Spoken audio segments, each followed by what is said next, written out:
ఇప్పుడు అరటికాయ పెసర వడలు. అవునండి. సో అరటికాయతో అంటే కట్లెట్స్ ఇలాంటివి ఎక్కువగా చేస్తూ ఉంటాం కదా. సో వడకు కూడా ఇది బాగానే సెట్ అవుతుందా రాజుగారు అరటికాయ? బాగుంటుందండి. అంటే ఇక్కడ పెసరపప్పు కూడా తీసుకుంటున్నాం కదా, సో పెసరపప్పు వల్ల ఏంటంటే కొంచెం క్రంచినెస్ వస్తుంది. ఈ అరటికాయ ఏంటంటే మనకు కొంచెం సాఫ్ట్ గా ఉంటుంది, కొంచెం మెత్తగా లోపల.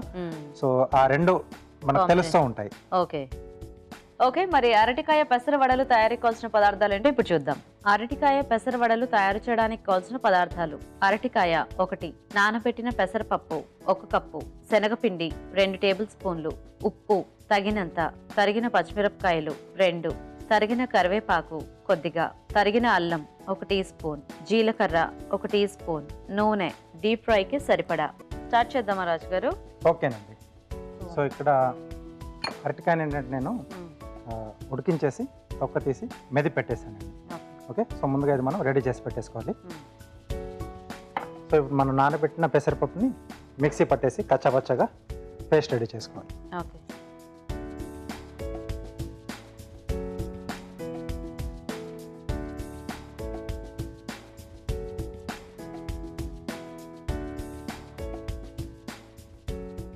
సో ఇది మనం శనగపప్పు కాంబినేషన్లో కూడా చేసుకోవచ్చు.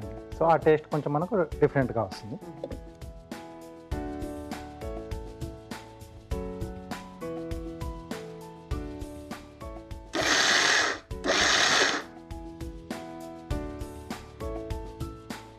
సో మరి మొత్తం పేస్ట్గా కాకుండా కొంచెం మనకు అక్కడక్కడ పప్పు కూడా తగులుతూ ఉంటే బాగుంటుంది.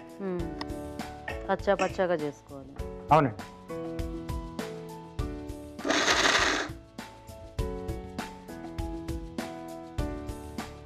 ఓకే, సో ఇలా రెడీ చేసేసుకోవాలి. సో డీప్ ఫ్రై కాబట్టి నూనె కూడా వేడి పెట్టేసుకుందాం. ఓకే. సో ముందుగా ఒక బౌల్లో మనం మెది పెట్టుకున్న అరటికాయ ఉడికించి మెది పెట్టుకున్నాం కానీ దీంట్లో మనం మిక్సీ పట్టేసుకున్న పెసరపప్పు. సో ఇంక ఇందులో అన్నీ కూడా మనము డైరెక్ట్గా అలా మిక్స్ చేసేసుకోవటమే. అంతే. యాక్చువల్గా పెసరపప్పు అలా పప్పులో వేసుకున్నా బాగానే ఉంటుంది కాబట్టి గ్రైండ్ చేసుకోకుండా డైరెక్ట్గా మిక్స్ చేసుకున్నా కూడా బాగానే ఉంటుందేమో కదా. బాగానే ఉంటుంది. అంటే కొంచెం మనకు ఇలా గ్రైండ్ చేసుకోవడం వల్ల ఏంటంటే కొంచెం బేస్ అనేది మనకు ఉంటుంది దీనికి. సో అరటికాయకు కొంచెం అంటే కొంచెం బ్యాండింగ్ ఏజెంట్లో పనిచేస్తుంది. సో వేరే పిండిలు ఏమి మిక్స్ చేసుకోకుండా కొంచెం శనగపిండి వేస్తున్నాం, అంటే ఆ టేస్ట్ అనేది కూడా కొంచెం యాడ్ చేస్తున్నాం. ఓకే. సో అంటే పెసరపప్పులో కూడా మనకి ఏంటంటే వాటర్ నానబెడుతున్నాం కదా, కొంచెం లూజ్గా అవుతుంది. సో ఈ శనగపిండి కొంచెం డ్రైగా కావడానికి మనకు అంటే ఓడల్లా వేసుకోవడానికి అనువుగా ఉండడానికి అది బాగా హెల్ప్ చేస్తుందండి. శనగపిండి, సన్నగా తరిగిన అల్లం, కొద్దిగా జీలకర్ర, సన్నగా తరిగిన పచ్చిమిరపకాయలు. సో లేదా ఇది కూడా మనం పెసరపప్పు గ్రైండ్ చేసుకుంటాం కదా, పచ్చిమిరపకాయలు కూడా దాంతో పాటుగానే కొంచెం కచ్చాపచ్చాగా చేసుకున్నా బాగానే ఉంటుంది. సో తరిగిన కరివేపాకు, చివరిగా ఉప్పు అండి.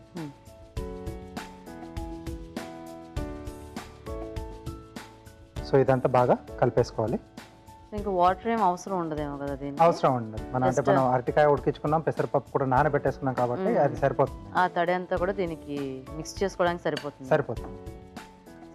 ఓకేనా రాజు గారు? ఓకేనండి.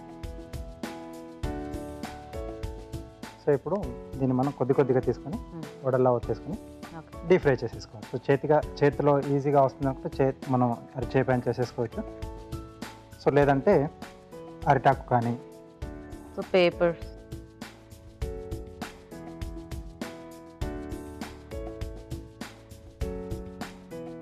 సో ఈ పెసరపప్పు గ్రైండ్ చేసేస్తే మనకు అది ఫ్రై అయిన తర్వాత కూడా కొద్దిగా పలుకు అంతా కూడా క్రంచీగా తగులుతూ ఉంటుందేమో కదా. అవునండి. కాకపోతే పిండి ఇంకా అరటికాయ బాగా మిక్స్ అయిపోయింది. ఎస్.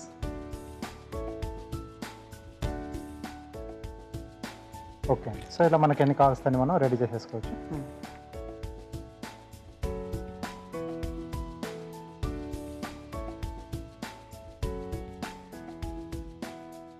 కొంచెం అటు ఇటు బాగా వేగితే తీసేసుకోవచ్చు. ఎందుకంటే మనం ఎలాగో పిండి కూడా కొంచెం అన్ని పచ్చివే యాడ్ చేసుకున్నాం కదా. అవునండి, కొంచెం స్లో ఫ్లేమ్లో కావాలి. చాలా మంది అంటే అయిపోవాలి తొందరగా అన్నట్టుగా కొంచెం హైలో పెట్టేసి చేస్తే అది లోపలంతా పచ్చిగా ఉంటుంది. ఆ టేస్ట్ అనేది మనం ఎక్కువగా ఎంజాయ్ చేయలేము. అసలు అంటే ముఖ్యంగా ఈ పెసరపిండి అయితే అసలు బాగోదు. అస్సలు బాగోదు.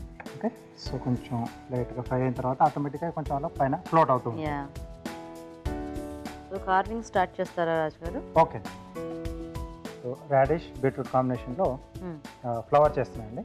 ఓకే, సో బేస్ రాడిష్ తీసుకుంటున్నాను, పెటల్స్ వచ్చేసి క్యారెట్. క్యారెట్లో వేస్తాను. రాడిష్ అలా తిరుగుంటే ఇంకా అదేమన్నా దాంతో ఏమైనా చేస్తున్నారేమో అనుకున్నా.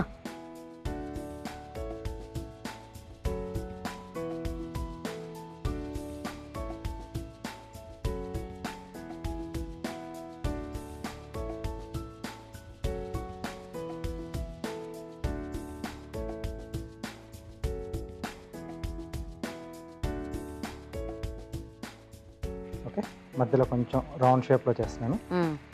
సో మిగతాది స్లిట్స్ ఇచ్చేసేయాలండి. ఆ స్లిట్స్ మధ్యలో మనకి క్యారెట్ స్లైసెస్ వచ్చేస్తాయి, పెటల్స్ లాగా. ఓకే, సో ఇక్కడ ఇలా, సో దీనికి ఆపోజిట్, సో ఈ రెండింటి మధ్యలో. ఓకే, సో నెక్స్ట్ రో ఈ 2 పెటల్స్ మధ్యలో వస్తుంది.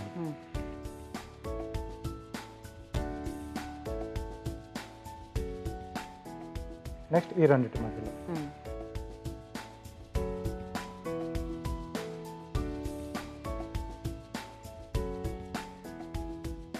ఓకే, సో ఇప్పుడు క్యారెట్లో మనం ఒకసారి టర్న్ చేసుకున్నాం.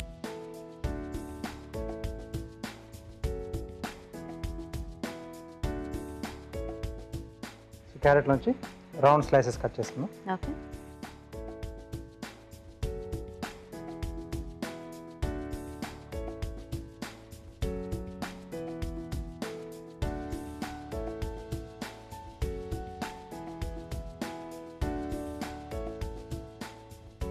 ఇవి ఇంకొంచెం కలర్ రావాలా రాజు గారు? కొంచెం స్లైసెస్ కొంచెం పల్చగా కట్ చేసుకోవాలా మనం? అవును, వాటిల్లో Insert దూరేలా.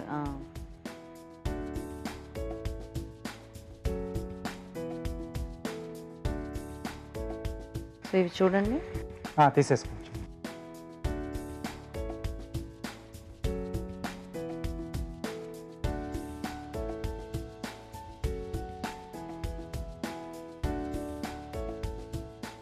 పెసరపప్పు వేగిన వాసన చాలా బాగుంది. ఎస్, కొంచెం మనకి ఆ టేస్ట్ అనేది కొద్దిగా ఎక్కువ తెలుస్తూ ఉంటుందేమో. అవునండి, అంటే పెసరపప్పు కొంచెం ఎక్కువ తెలుస్తుంది, పెద్దగా టేస్ట్ అనేది ఉండదు కదా. ఓకే, సో ఫ్లవర్ కూడా రెడీ అయిపోయింది. వావ్, చాలా బాగుంది రాజు గారు. Thank you. సో ఇది వాటర్లో వేసుకుంటే మనకి ఇంకా ఫ్రెష్గా ఉంటుంది ఈ పెటల్స్ తాలూకు ఈ ఎడ్జెస్ ఏంటంటే కొంచెం ఫోల్డింగ్స్ వస్తాయి, ఇంకా అది ఒక డిజైన్ లాగా. కార్నేషన్ ఫ్లవర్ ఉంటుంది కదా, Yeah. సో మనకు కొంచెం అలాగే వస్తుంది. బాగుంది రాజు గారు, చాలా. Thank you. ఓకే అండి, మరి వడలు రెడీ. టేస్ట్ చూసే ముందు అరటికాయ పెసర వడల తయారీ విధానం ఎలాగో ఇంకోసారి చూద్దాం. అరటికాయ పెసర వడలు తయారు చేసే విధానం: ముందుగా అరటికాయని ఉడికించి ఉంచాలి. నానబెట్టిన పెసరపప్పుని కచ్చపచ్చగా మిక్సీ పట్టి ఉంచాలి. ఉడికించిన అరటికాయని మెదిపి ఒక బౌల్లోకి తీసుకోవాలి. దీనిలో పెసరపప్పు పేస్ట్, శనగపిండి, తరిగిన అల్లం, జీలకర్ర, తరిగిన పచ్చిమిరపకాయలు, కరివేపాకు, ఉప్పు వేసి బాగా కలుపుకోవాలి. ఈ మిశ్రమాన్ని కొంచెం కొంచెం తీసుకుని చేత్తో వడల్లా ఒత్తుకుని కాగే నూనెలో వేసి డీప్ ఫ్రై చేసుకోవాలి. అంతే, అరటికాయ పెసర వడలు రెడీ.